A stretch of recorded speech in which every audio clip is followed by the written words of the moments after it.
Welcome to Life, Love, Insight, Fertility Experiences. I am so excited today to be able to talk to Alease who's an embryologist.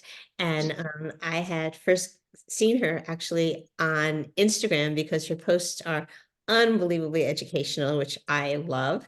And then I had the pleasure of meeting her at ASRM this year.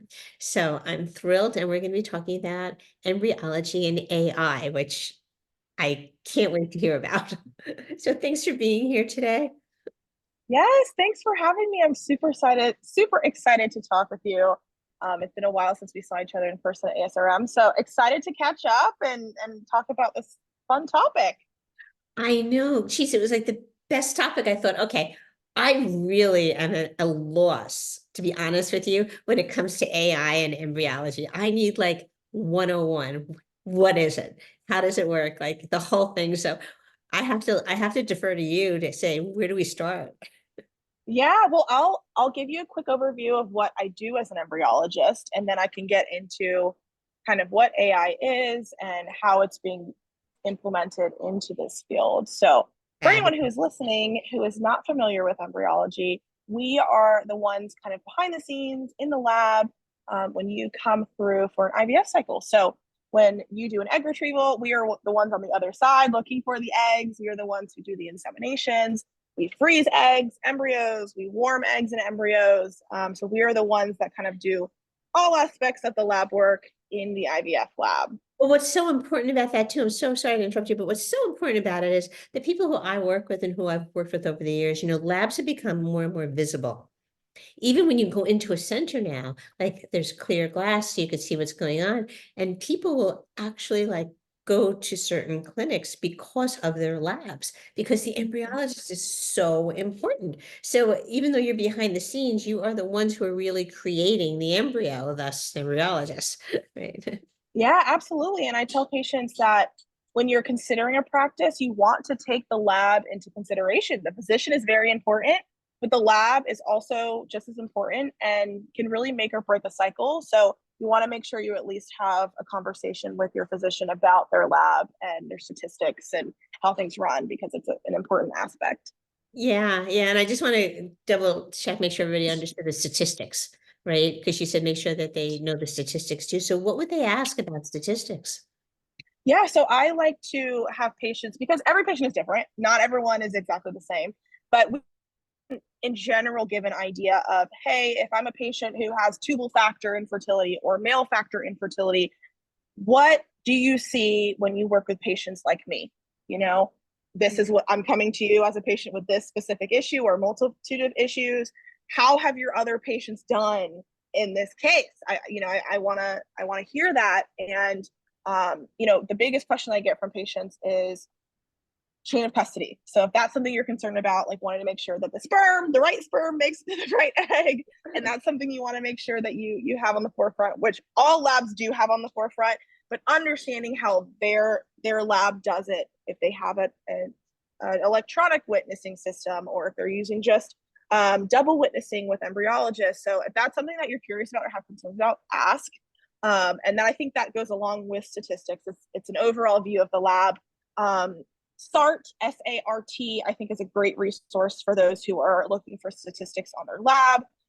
It is an organization that labs report to and report all of their clinic data to, and they analyze it. And typically the data that you're seeing is a couple years behind because it takes them that long to analyze all the data. But I think it's a great resource for anyone who is maybe considering a couple practices or wanting to get more information about the practice they've already chosen. Yeah, no, I think that's great. Thank you. Thank you for giving that information. Because when Mm-hmm. you for statistics, I'm thinking, okay, let's like make sure everybody knows what that is and the what goes on in the lab is so important. So go ahead. I'm sorry I interrupted you. Yeah, no, no, you're good. I could talk about all of this stuff all day, so I can get on a tangent. So, when it comes to AI in the lab, so AI stands for artificial intelligence, and it is kind of what you've seen all over the news with these computers that are self-learning. Um, Chat GPT is a form of AI, which is the biggest and most well-known that I can think of off the top of my head. But it's interesting to think about how this can be implemented into the lab because at this point, we are the ones, humans are the ones who are doing the lab work. And that may not always be the case. Like, how can we implement technology into the lab space? So that's the place to start, is what's already there and what things are coming. And why? Why would we want to? Like, that's Exactly. What is the benefit? what is the benefit in doing this? Mm-hmm. Yeah. So currently, some of the technology that's out there, that a good bit of clinics are utilize is, it's, why am I blanking on the name? We just used it today in class. Um, time-lapse imaging. Time-lapse imaging. So time-lapse microscopes. So there are a lot of companies out there that they have created these incubators where we are culturing the embryos from eggs out insemination to a full blastocyst, which is on day 5 or 6. And these incubators actually are time-lapse incubators. So the dish sits in the incubator and there's a camera and it takes a picture every 5 minutes, 10 minutes. And so you get this kind of cool video of your embryo from fertilization through blastocyst stage. With that technology, it has allowed us to get a lot of data and information on what happens during the growth of the embryo. So that alone is the newest technology I think that we kind of have out there. And it has already given us a lot of information on things that we typically wouldn't have been able to see, because we don't usually take embryos out of the incubator every 10 minutes to look at them. That would be crazy. So we're getting a lot of information. So I think it's fascinating. I mean, the pictures are phenomenal. But just so people know what the blastocyst is, because some people, they haven't heard that term before. Mm-hmm. Can you just explain it? Absolutely. So a blastocyst is an embryo on day 5, 6, or 7. So we inject we inject eggs on day 0. So that's when we're combining the eggs and the sperm. And then we culture them in media that provides nutrients for the embryo from that day 0, from the day that it was inseminated, through day 5, 6, or 7. And that embryo grows during that time and grows into a blastocyst. And at this point, that is as long as we can culture an embryo, but it allows us to see two different things. We can see the part of the embryo that will become the baby, and we can also see the part of the embryo that will become the placenta. And that is typically when a patient is doing a transfer. So if you're doing an embryo transfer, it's usually of a blastocyst, so an embryo on day 5, 6, or 7. And when you're freezing, do you go to day 3? When you want to So, freeze your eggs or freeze an embryo? So when you freeze embryos, most practices are still culturing out to day 5, 6, or 7. So you're freezing a blastocyst. So Okay. an embryo that has made it to day 5, 6, or 7. There still are a couple practices out there that will freeze on day 3, but it's much less common than it used to be. Most of the time, we're culturing out to day 5, 6, or 7, transferring on day 5, 6, or 7, and also freezing on day 5, 6, or 7. Okay, great. I do have a few patients that are doing day 3, and that's why I asked the question. Okay. Yeah. And that's because of other fertility diagnoses and challenges that they're having, where they don't want to take a chance, and they want to take whatever it is that they have at that early stage. Yeah, So absolutely. this is incredible. So with AI, you can actually, instead of having to go in and open it up and take a look and see who's growing quickly and how they're doing, you have a camera that's on it. Now, not every lab has that, I would imagine. Correct. But It's a fairly expensive piece of equipment, because it's newer. So I'm hoping, as the technology gets better, that it gets a little bit cheaper. But there are a handful of labs that do have it. So if you've ever gotten like a flash drive with a video of your embryo, it looks like a video, but it's really time lapse. It has come from one of those incubators. that's incredible. And what would happen then if you're looking at one and it's just not growing, or it's not growing at the rate that you think it should? Would you flag it, or what would the action be? So there's a couple things we can do. Unfortunately, not everything that we inseminate will become a blastocyst. That's very normal. That happens in natural conception as well. So overall, there's an average number that we see don't make it. So if you're in that average, then we're not too concerned. If you're below that average, so we're seeing less than we would expect, that's when we're kind of like, okay, is there something going on? The time lapse has allowed us to take a deeper look into what's happening with the growth. we can see if maybe an embryo didn't divide normally.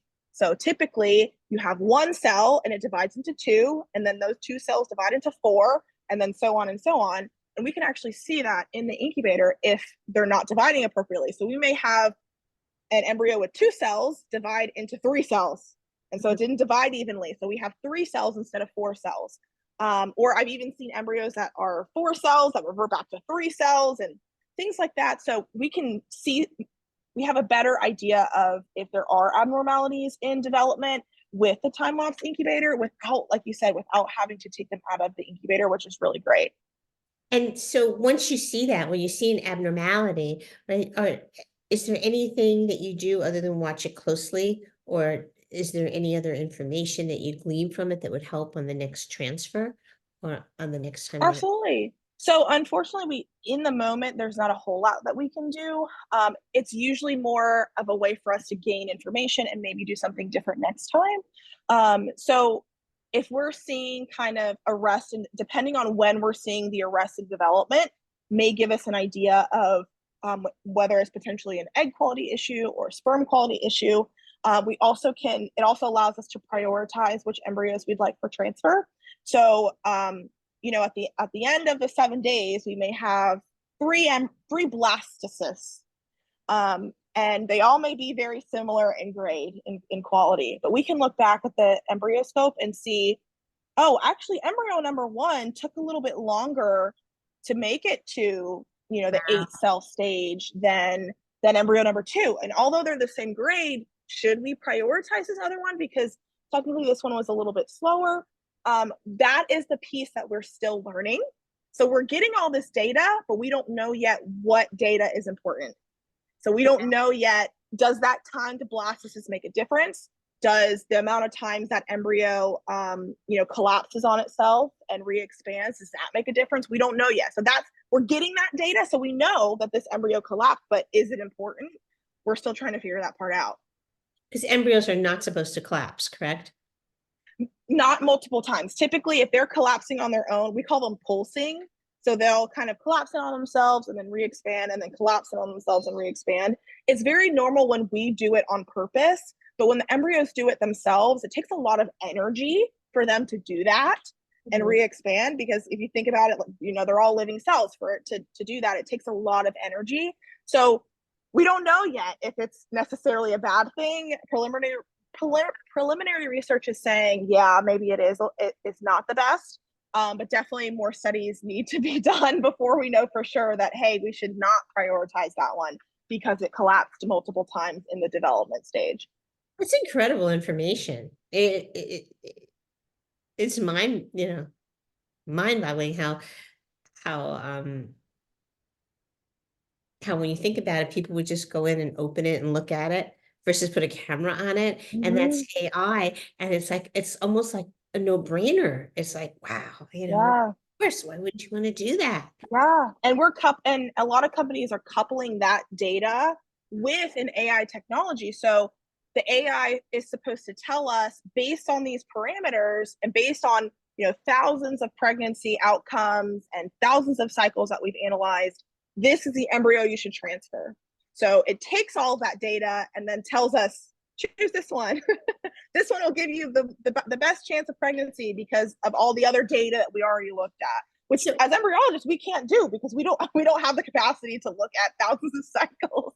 Right, right. No, of course not. Of course not. And will it change the grading system at all? It's possible. There's a couple softwares out there now that instead of a grade, it ranks the embryos based on which one you should transfer. So it doesn't necessarily change the grade. It just does away with grading altogether and just gives them a ranking. 1, 2, 3, and 4. These are the order that you should transfer them in.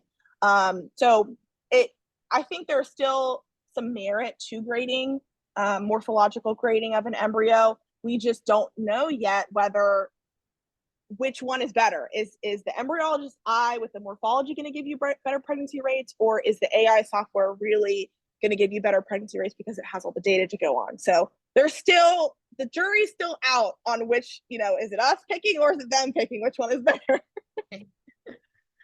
It's a lot to take in. It's a lot to think about, because when Mhm. it comes to the data and the collection that way, it makes sense that you would use AI on this.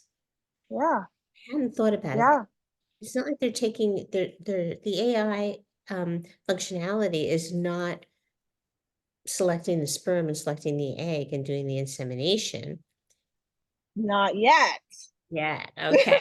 So where are we So there going is with some, this? right. So there is some software out there that allows you to choose the best sperm or the best egg. So when you're doing ICSI, it will say choose this sperm based on Oh our my.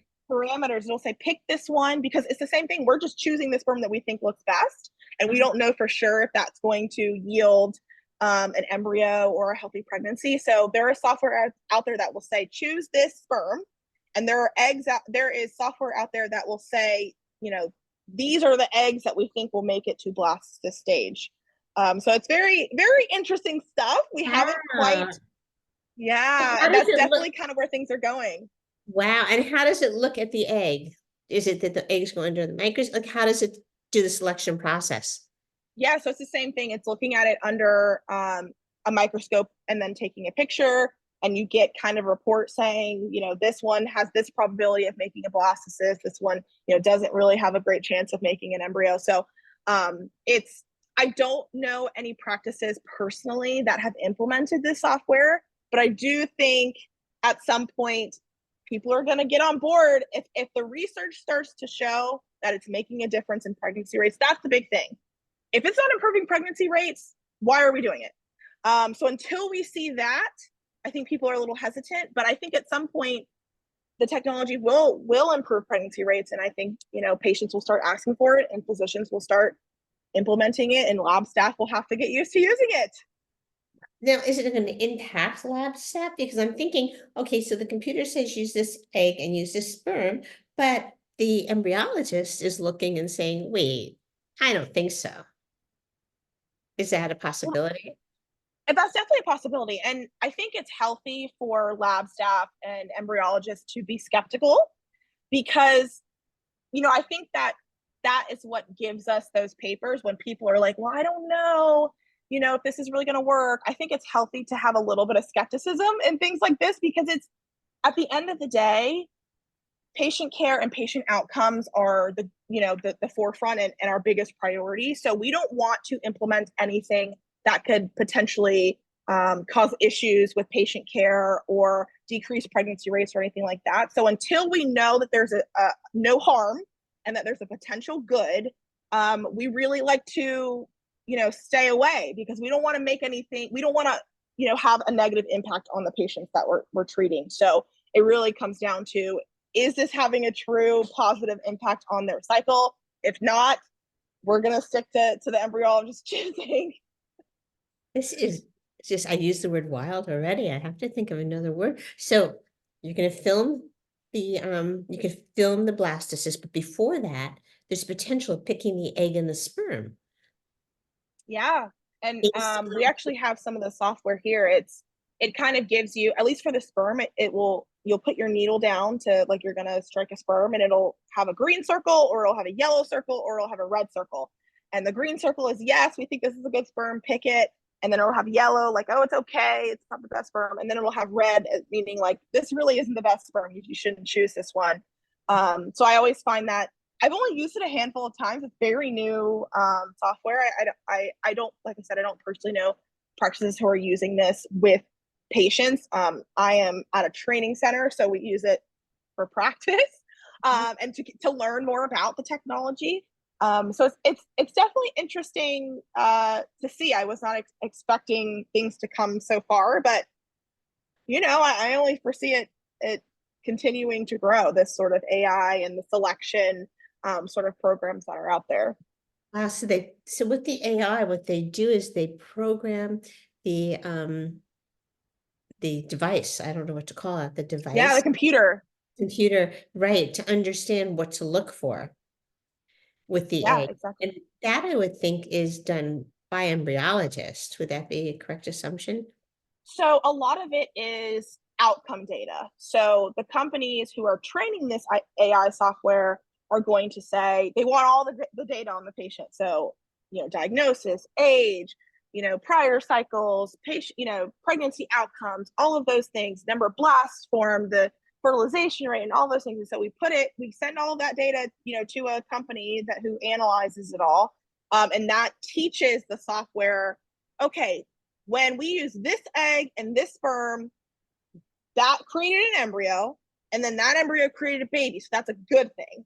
When we saw this and this, this egg and this sperm, it did not make a blastocyst, it did not make a baby. So that's a bad thing. And then eventually it starts to learn like these things are good, these things are bad. And yeah, it's able to learn what to look for. Wow. And would it do like automatically, or would you even need to have testing prior to transfer? Because it's always such a Oh, conversation about whether or not to test the embryo, right? Because sometimes people are afraid of disrupting the cells, and so they don't want to do it. But then sometimes some doctors are saying you have to do the testing, or not you have to, but strongly encouraged. So what do you think? right. So you're talking about PGT testing, like genetic Yes, I'm testing sorry. for embryos. Okay. Yeah, No, that's okay. just so everybody knows, the PGT testing is preempt. We can't say the word. It's Pre-implantation yeah, genetic testing, yes. typically for aneuploidy. So things that are chromosomal abnormalities that happen during the growth of the embryo, like Mhm. Turner syndrome, Klinefelter's, trisomy 18, Down syndrome, that sort of thing. I don't know enough about that. I have to ask some of the colleagues that I know that are in this, because currently the The AI software works alongside with PGT. So you can add the PGT data to the uh-huh. software and eliminate aneuploid embryos in their ranking system. So Then that's currently what is offered. Now I don't know. It'd be very interesting to see if it one day could it tell you without having to do a biopsy if the embryo was going to be normal or not. That would be pretty wild. it would, but you just kind of answered the question to me when you said it rules them out, right? It rules embryos out. So I would imagine that those embryos are going to be ruled out. Yeah, it rules them out, but it still at this point still requires us to do the biopsy. So we still have to do the biopsy and get the results back, and then we just give Mhm. it the results, and it says, okay, well, embryo number 4 is abnormal, so we'll take that one off the ranking. But it'd be very interesting if one day they could just use all the time Okay. lapse information to say, well, we know this one's normal. That would be so wild. I'm moving this right along with the AI. Oh, goodness. Well, it's pretty amazing what could be done. Yeah, I mean, I know it's scary, and for us as embryologists, we get a little like I said before, we get a little skeptical, we get a little hesitant, and I think that's healthy. We want to make sure all of the data and the science backs up the claims that the program makes, and I think that's fair. But I do think there are so many people working on it at this point, so many very smart people much smarter than me, who are working on it that I would not be surprised if a really great program came out very soon that changed the field altogether. I would not be surprised if we were on the horizon for What would something like that that. do? What would that do to labs and to embryologists? Would it reduce them, or would it have to change the structure entirely? So this is something that a lot of embryologists are worried about. Obviously, we don't want technology to take over our positions. I don't think we're in a place at this point where that's going to happen. Probably, I don't think anytime soon. But really, what I like to see it is as an aid to us. Yeah. So it helps cut down on some of the work that we have. It helps with efficiency, so that our focus can really be on the skills that cannot be replaced by technology. So things like ICSI, biopsy, currently those are procedures that we have to do as embryologists. We physically have to do those procedures. But things like embryo grading, FERT checks, those sorts of things may be something that we can work with technology to help us improve and maybe help reduce some of the more administrative tasks that we have. So that's kind of how I foresee it going. One really cool thing about the embryo time lapse incubators are you can do some of the checks that we have to do. So fertilization checks are very time specific. We have to check them between 16 and 19 or 20 hours post insemination. So you have to time your insemination at a specific time. So usually it's 12 o'clock or later, 11, 12 o'clock or later, because if you don't, then you end up having to do a FERT check at like 3 a.m., which nobody's going to come in and do. You know what? I never knew that. I never realized that's why all Yeah. the transfers are taking place at that time of day. Yep. Hence, yeah. Yeah. But with time lapse, we can say, oh, we did our insemination at 9 a.m. We can do our FERT check whenever because we can now look back in the incubator to Yeah. that time when it took a picture and see if it fertilized. So it allows a lot of flexibility in the lab when it comes to things like insemination and timing and things like that. It allows us one piece of it is it allows us to see more patients because we don't have to squeeze everything into a specific time frame. We can start inseminations at 9 o'clock in the morning if we really need to, because we can check it really at home on your laptop to see what fertilized and what didn't. So that kind of efficiency in the lab, I think could benefit a lot of labs, especially with the demand of embryologists being so high right now. So I foresee that being something that embryologists really like. I bet, and the clinics too, the patients also. The only thing I would say is there backup? Like, is there a backup to the camera? Because that would be if something went down or something wasn't working, then you just wouldn't Oh, know. absolutely, absolutely, and that is, I'm sure, some of the troubleshooting that happened when these incubators were first introduced. So you do have to be very careful to make sure that there's no bubbles over the drops, because if you have a bubble there, it's blocking it. You can't see what's happening. So there are some concerns about that. In terms of the actual incubator going down, they are backed up like traditional incubators are. So there's battery backups and generators and things like that. The specific camera, though, that is a great question. I am not sure how they ensure that there are no issues with the camera, or that there's a backup for the camera. Now, I will say incubators are maintenance pretty often, especially a time lapse incubator. It's a couple times a year. But still, that's definitely something to be curious. I'll have to ask. That's a great question. That is one I don't have the answer to, but something that I'm sure they've gotten asked before. Yeah, I'm sure, because I think if I was a patient going and they said, okay, well, you can come now, but we're going to let the cameras kind of tell us, I would be like, well, what's the backup there? Because I don't know if I want to waste an embryo, or take a chance that way, because Mm-hmm. the potential of an embryo becomes so precious to so I many 100% people, agree. and I especially if 100% they've seen agree. donor conception, or, have had, this is their fourth or fifth or 10th kind of Mm-hmm. cycle. So that's really why. Yeah, and I want to make it clear that at this point, they haven't replaced any embryologists. So even though the camera is there to take the pictures every 10 minutes, we still go back and manually check them to check the pictures. Because it will annotate, it will say, oh, you've got 8 fertilized out of 10 or whatever. We don't trust that.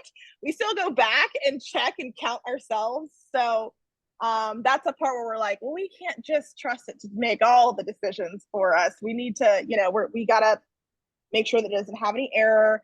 And you can actually set the confidence level to for some of these software. So you want it to be 95% confident, 99% confident. You can set the confidence level, but at this point, it's still something that we're not comfortable just saying, oh, we're just going to let it do what it does.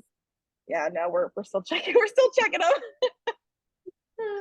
No, it's such great information, and I don't know, I apologize for this if we said it or not, but prior to this, nobody would really be able to look that often at the embryo. We mentioned that, but that's why people don't get phone calls on day 2 Correct.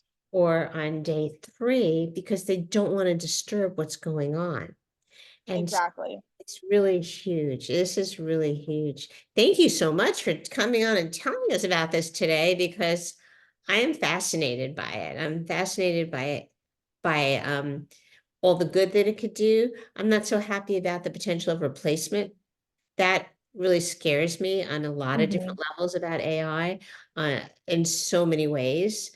But when we could take pieces of it, like taking a picture, and Mhm. helping to select or giving suggestions for the selection of the best sperm and the best egg. That's phenomenal. Like, who doesn't want that? Yeah. Yeah, especially if we can show that it's actually improving patient outcomes, because at the end of the day, that's the goal for everyone here is we want you with that baby. And so if we can make Exactly. that more likely to happen, we will try to do that. So I appreciate you having me come on and talk about all these crazy things. No, I think it's great. We'll have to do this again when there's another update because I love it when, I mean, honestly, when we said the topic, I'm like, this is fabulous. So I suppose if anybody has any questions or is there anything else we should add to this about AI today? Yeah, I think my only addition is, if it's something that you are concerned about or interested about, talk to your physician about it. It like I said, it's still in the very early phases, so it's not something that a lot of practices offer. But if it's something that you're curious about, definitely talk to a professional, a physician, and get a little bit more information so that you understand where the field is going. It never hurts to have a little information about where tech is going in this space, so you can be prepared and informed to make the decision that's right for you and your family. Great. Well, thank you so much for the time today and for this information. It's just fabulous, really. And if somebody Yeah. wants to get a hold of you, how would they do that?